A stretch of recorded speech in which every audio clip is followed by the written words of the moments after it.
Episode की starting ना हमें एक फ्लैशबैक के साथ दिखाई जाती है, जहाँ पे जो लिंडा होती है ना क्लासरूम में अपनी गर्ल्स जो दोस्त होती है उनके साथ बैठी होती है, और जो क्लास के बाहर ना बानरी खड़ा होता है, और जो लिंडा और उसके फ्रेंड्स होते हैं ना वो बानरी के बारे में बात कर रहे होते हैं। और जो उसकी फ्रेंड होती है लिंडा की, वो बोल रही होती है कि हमें पता है कि तुम और बानरी डेट कर रहे हो और तुम दोनों गर्लफ्रेंड बॉयफ्रेंड हो। इस पर लिंडा कहती है कि कभी मैंने बानरी के बारे में ये चीज़ सोची भी नहीं है, बल वो तो एक बस क्राई बेबी है, इसलिए मुझे उसको संभालना पड़ता है क्योंकि हम बचपन के दोस्त है, पर मैंने कभी उसके बारे में ऐसा नहीं सोचा, और तुम लोग मेरी मजाक उड़ाना बंद करो। और ये बातें करते जब वो बाहर जाती है तो हम देखते हैं वहाँ बानरी खड़ा होता है और बानरी सब बातें सुन लेता है, और बानरी वहाँ से बिना कुछ बोले भाग जाता है। अब वहाँ से अगले दिन का सीन दिखाया जाता है, और जो लिंडा होती है ना वो उसको मनाने आती है पर वो नहीं मानता। तो कई दिन हो जाते हैं और लिंडा बानरी को मनाने की कोशिश करती है, और फाइनली एक दिन बानरी जो होता है ना वो बारिश से घर हो रही होती है और वो घर जा रहा होता है, और लिंडा बारिश में उसका वेट कर रही होती है, और फाइनली उसको मतलब समझाती है कि मतलब मेरा जो भी मैंने इंटेंशन खाना वो नहीं था, और जो बानरी होता है ना फाइनली उसको माफ़ कर देता है। अब यहाँ से सीन प्रेजेंट में आता है, और प्रेजेंट में हमें दिखाया जाता है कि जो कोको होती है ना वो बानरी को कॉल करती है और वो बताती है कि उसको प्रॉब्लम क्या हुई, और वो प्रॉब्लम ये थी कि जो मित्सुआ था ना वो कॉलेज से पहले ही भाग गया था क्योंकि उसका ओको चिनामी के साथ फिर से कोई पंगा हो गया था। अभी उस टाइम पे जब उसकी कॉल आई थी कोको की, तो वहाँ पे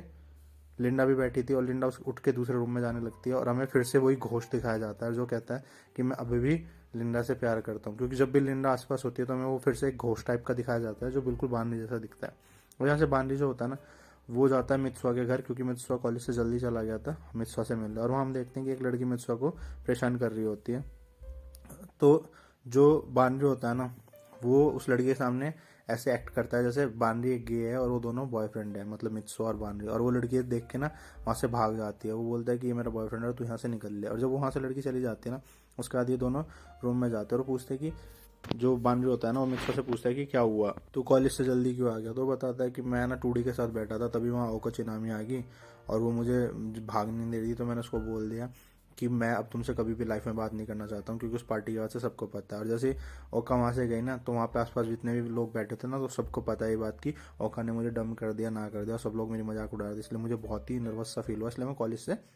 अपना घर आ गया जल्दी से। तो जो बानरी होता है ना वो बोलता है कि चल तेरा मूड ठीक करने के लिए कुछ करते हैं, और वो टूडी को कॉल करता है और टूडी को बोलता है कि एक गेट टुगेदर करते हैं और किसी पार्क वगैरह में मिल लेते हैं। अब जब ये मतलब मित्सु और बानरी जाते हैं ना उस पार्क में, तो टूडी के साथ ना कोको भी होती है, तो जिसे देख के मित्सु कहता है कि ये यहाँ पे क्या कर रही है। तो टूडी कहता है कि हमारी क्लास एक साथ थी और क्लास खत्म हुई तो इसने हमारी बातें सुन ली और ये यहाँ पे आ गई। और ये जिसको जो कोको होती है ना वो बोल दे मित्सुआ को कि मैं तेरे लिए यहाँ नहीं आई हूँ, मैं तो सिर्फ बानरी के साथ यहाँ रहना चाहती थी और मुझे तुझसे कोई फर्क नहीं पड़ता। और इन दोनों की ना थोड़ी नोकझोंक हो जाती है और मतलब एक दूसरे को मारने के लिए रेडी हो जाते हैं। तभी वहाँ पे ना टूडी को ओका की कॉल आती है और ये समझ नहीं पाते क्या करें, और टूडी से फ़ोन छीन लेती है कोको, और कोको उसको बोल देती है कि हम मित्सुआ के लिए गेट टुगेदर कर रखा है, तो क्योंकि उन्होंने उसको डम कर दिया और वो बहुत ही सैड है और तू यहाँ आना चाहती है तो यहाँ आ जाओ, और ये कह के ना फ़ोन काट देते हैं। तो जिसपे जो मित्सु होता है ना वो बोलता है कि तुमने ऐसा क्यों किया है, तो वो बोलती है कि हाँ मैंने तेरे पे एक एहसान किया है और जा भाग यहाँ से। और वो ना टिकट लेने जाते हैं कोको और बानरी, तभी वहाँ ओका आ जाती है और ओका ना उन दोनों को बोलती है कि थैंक यू तुमने मुझे यहाँ पे बुलाया, मैं बहुत ही खुश हूँ। और वो बोलती है जो ये कोको होती है ना उसको बोलती है ओका कि तुमने मुझसे बात की, मतलब तुमने मुझे माफ़ कर दिया, उसके लिए थैंक यू। तो वो बोलती है जो कोको होती है ना बोलती है मैंने तुम्हें माफ़ वाफ कुछ नहीं किया, बस मैंने तुम्हें ये बुलाने के लिए यहाँ बोला है, यहाँ पे इसलिए बुलाया ताकि अकेले मैं तुम्हें बता सकूँ कि जो तुम भले ही मित्सुआ के साथ मेरा कुछ नहीं है रिलेशनशिप, पर अगर तुमने आज तक मित्सुआ को कभी परेशान किया ना तो मेरे से बुरा कोई नहीं होगा। तो जिसपे ओका को ना थोड़ा बुरा लग जाता है और वो बोलती है कि तू मतलब कोको को तू बानरी के साथ रिलेशनशिप में है तो तू अपने बॉयफ्रेंड पे ध्यान दे, और जो भी मित्सुआ और मेरे बीच में हो रहा है ना वो हमारी प्रॉब्लम है, तेरा कोई मैटर नहीं है। इस पर जो कोको होती है ना मतलब जो ये हमारी ओको होती है वो रोने लग जाती है, तो कोको उसको ना और डांटती है और मतलब बहुत ही गंदी तरीके से बिहेव करती है। पर जब ये उसको मतलब नीचे बैठते हैं ना तो उसका कैमरा गिर जाता है और वो कैमरा उठा के ना वीडियो बनाने लग जाती है और बोलती है जो ये होती है ओका और कोको की वीडियो बनाती है और बोलती है कि ये मैं फर्स्ट टाइम अपनी कैमरे में रिकॉर्ड कर रही हूँ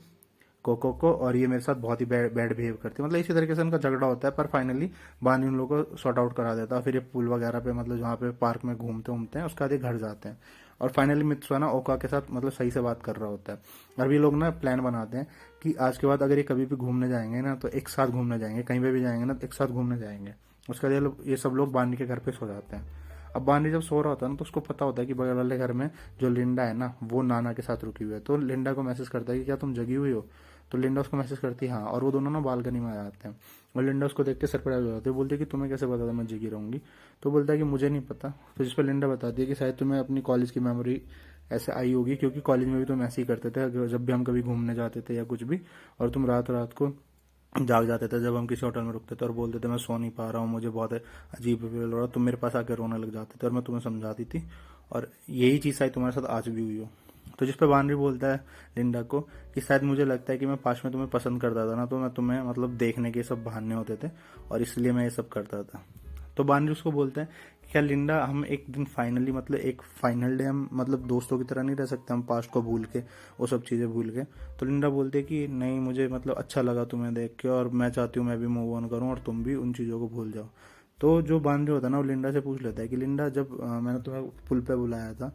उस दिन अपना मतलब प्रपोज करने के बाद, तो तुम्हारा आंसर क्या होता? जिस पे जो लिंडा होती है ना, वो कहती है कि तुम्हें ये चीज़ समझ आनी चाहिए, मेरा ऑब्वियस आंसर नो ही होता। तो जिस पे बानरी कहता है कि चलो अब मुझे पता चल ही गया है कि मतलब तुम्हारा आंसर नो होता है। तो उसके बाद जो बानरी बोलता है कि मैं बोलता है कि लिंडा को, मैं ना एक लास्ट टाइम फिर से उसी पुल पे वापस जाना था, तो क्या तुम मेरे साथ चलोगी? इस पे जो लिंडा होती है ना, बात को थोड़ा सा इग्नोर कर देती है और फिर वहां से बोलती है कि चलो बहुत रात हो गई, तुम्हें भी सो जाना चाहिए और मैं भी सो जाती हूँ। और वो जो लिंडा होती है ना, वहां से चली जाती है और फिर से हमें वही घोस्ट दिखाया जाता है बानरी का, जो पास्ट का घोस्ट है। और वो बोलता है कि मैं आज भी लिंडा को प्यार करता हूँ, पर जो प्रेजेंट वाला बानरी ठहरा है ना, वो नहीं समझ पाएगा इस बात को,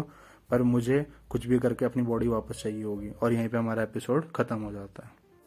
तो गाइज, यही थी एपिसोड 8 की एक्सप्लेनेशन। वीडियो अच्छी लगी तो इसे लाइक करें, शेयर करें और चैनल को सब्सक्राइब तो पक्का ही कर दें, और देखते रहें anime Ninja 2.0। Thank you so much.